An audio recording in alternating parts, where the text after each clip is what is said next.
Hi everyone, welcome back to our channel. In previous videos, we have discussed about Taylor series method, Picard series method and Euler's method to solve the given initial value problem. In this video, I will give the another numerical method which is Euler's modified method, otherwise modified Euler's method to solve the given initial value problem. See the procedure. Consider the initial value problem which is of the form dy by dx, sometimes it is also given as y dash, is equal to f of x comma y with the condition y at x naught is equal to y naught. Take it equation number 1. Suppose we have to find y value at x1. Okay, this is also known as y1. Okay, another notation of y at x1 is y1. By using modified Euler's method, then we can use the following procedure.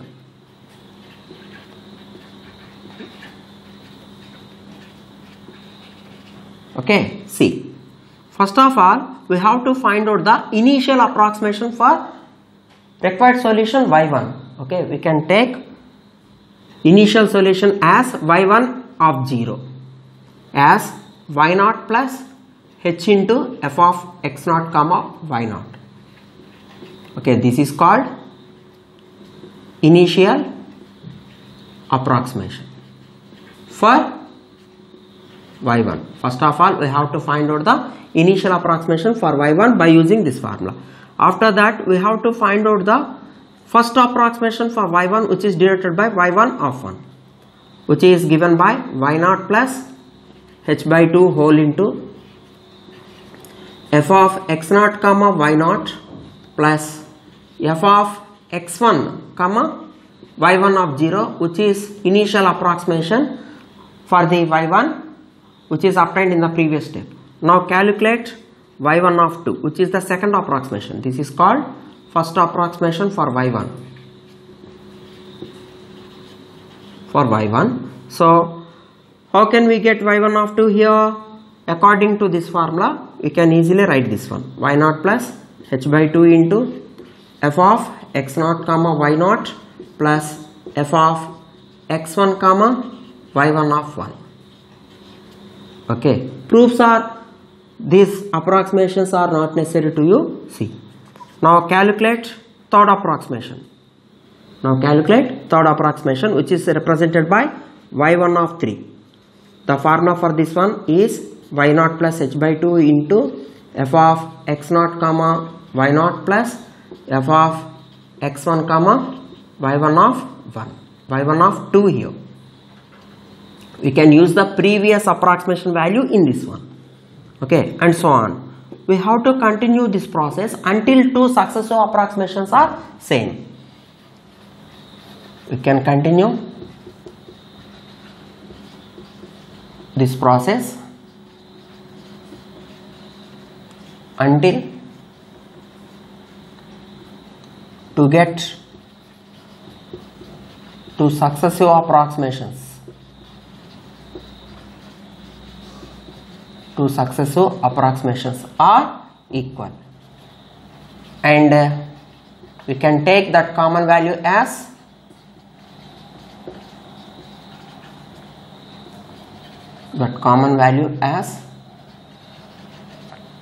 required solution y1 or y value at x1. Okay, suppose we are getting second approximation for y1 and third approximation for y1, these both are equal, we can stop the problem with that step. Okay, suppose we get the third approximation value and fourth approximation value of y1, then we can take the common value as y1 and we stop the problem with that step. Suppose we have to find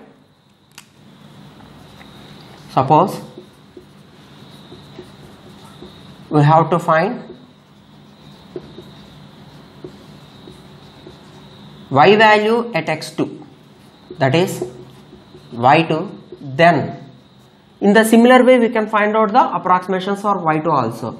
So the initial approximation for y2 is given as, in this case we can use x1 and y1 as initial approximations.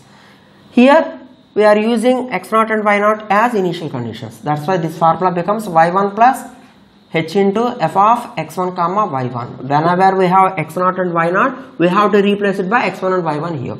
So this is called initial approximation for y2. Similarly, we have to find out y2 of 1, which is y1 plus h by 2 whole into f of x1 comma y1 plus, look at this formula. Here we have x1 and y1 of 0. That's why you will get here x2 comma, sorry, f of x2 comma y2 of 0. And in the similar way, we can find out the second approximation for y2 is denoted by y2 of 2. Again, you will get y1 plus h by 2.